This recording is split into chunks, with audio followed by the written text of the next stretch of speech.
Hello and welcome back to Dance Colleges and Careers. I am your host, Brittany Noltemeyer, and this is the podcast where we talk to you about how to navigate that college application process. All right, today we are diving into that dance resume. Your dance resume is your ticket to showcasing your dedication, your passion, your achievements in dance. Let's dive into 3 key points to help you craft a resume that stands out. The first point is to highlight your training. Include styles you've trained in, maybe how long you've been training in them, which means your dedication, your commitment to the craft. And definitely include any prestigious schools or instructors you've trained under. And make sure you spell their names correctly. Whether it's jazz, tap, ballet, hip hop, musical theater, voice, martial arts, acting even, contemporary, did I say acro? Showcase your proficiency in each style as best you can in black and white on a piece of paper. Your resume is a great chance for them to skim it, kind of see what you've done, see if there's anything they recognize. Okay, so if they have strong ties to a special workshop or a teacher, and you have a connection to that person on their resume, rather than skimming more and reading more about your 15 years of ballet, they're probably just going to text that person who's their friend and say, hey, you know this person? And they'll say, oh yeah, I do. They have a wonderful work ethic. And then bam, that's your ticket in. Of course, that connection is not always going to happen, but when it does, it is magic because networking and community is really the easiest way in. It is. In not just college, but in all aspects of life, in jobs, careers, any activity. So if you have that solid immediate connection, great. You already have an in. And if not, let's keep talking and dive in a little bit more on this dance resume. So point number 2 is you need to showcase your performance experience. Okay. So obviously you have dance recitals, maybe dance competitions. Think outside the box a little bit. Okay.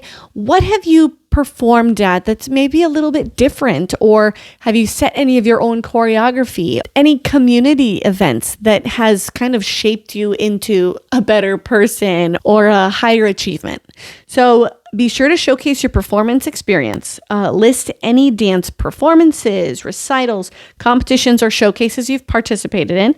And include the name of the performance. If the role is notable, definitely include the role and any achievements or awards you received.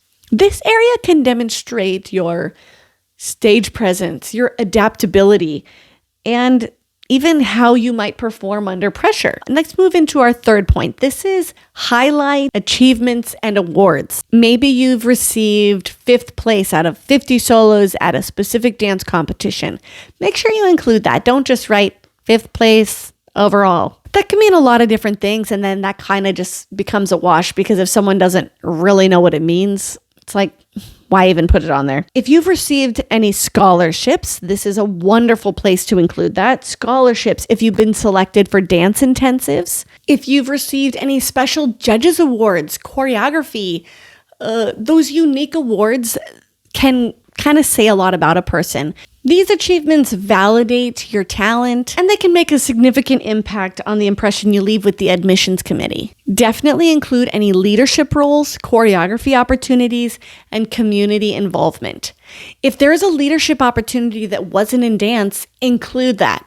I know this is our dance resume, but if you were president of student council or involved in other events like that, being that leader shows a lot on a resume. And you're just coming out of high school. We're not expecting a lot on your resume. We just want it to be clear, concise, and start to get to know you a little bit. And then also include any special skills you may have. This is another chance for them to really get to know you without being able to speak with you yet. So it can be funny, it can be serious, it can be something different. Feel free to think outside of the box and just have fun with it. Your resume is you. It encompasses your training from your entire life. You don't need to write everything from your entire life, though. We just want to write the notable things that a stranger could understand. You don't want it all to be in just jargon that other people won't get if they didn't grow up in your hometown. Crafting a good dance resume is all about showcasing your experiences in a clear and compelling way.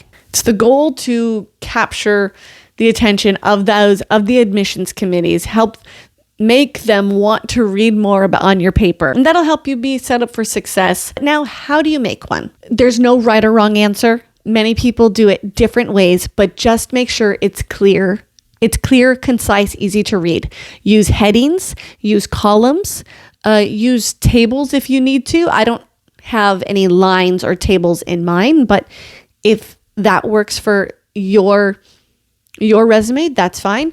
I typically have mine in 2 or 3 columns, usually what the thing is, maybe where it took place or who the notable instructor was who taught it, or maybe my personal role, and then the location of the job or theater or performance opportunity.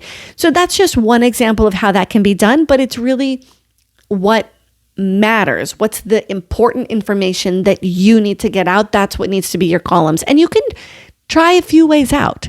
Yeah, if you're not sure what your column should be, don't stew over it. Just start writing things down. Write it down and then have a stranger look at it and say, what's this?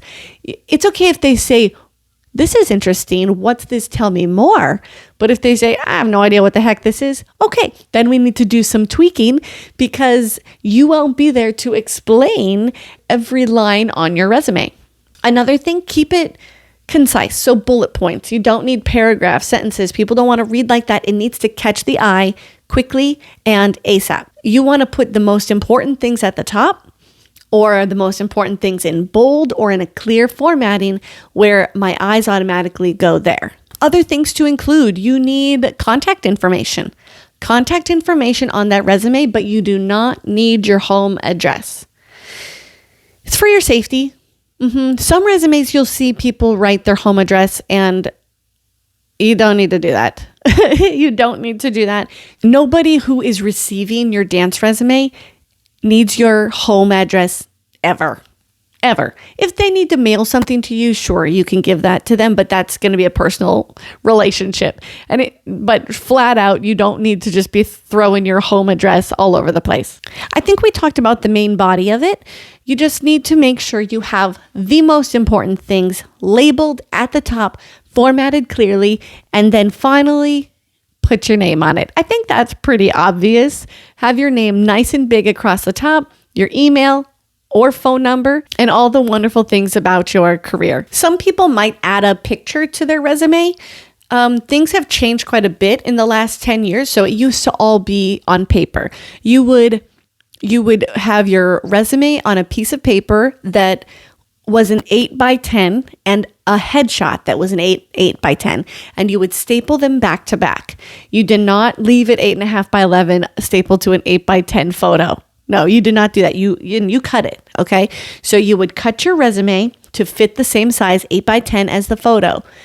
And that was really important because then they all stack up in the same stack. That's getting a little bit old school these days because so many people have moved digitally, but you might run into that. I still love receiving the tangible headshot and resume from my students, but in most scenarios, people are asking for a digital resume anyways. I personally wouldn't put a picture on a Word document resume because the way it's going to print out is just going to be probably pretty weird, or you have to print it in color, which then gets expensive, and usually your big photo is on the other side anyways. But if I'm going to be sending a more beautiful graphically designed resume, I do have my picture on that one. And that is like, sometimes I'll use my headshot or sometimes I'll use a dance photo. It all depends on who I'm sending it to and the type of job or position I'm going out for. If you're handing in a dance resume, you probably have to have a headshot included with it anyways.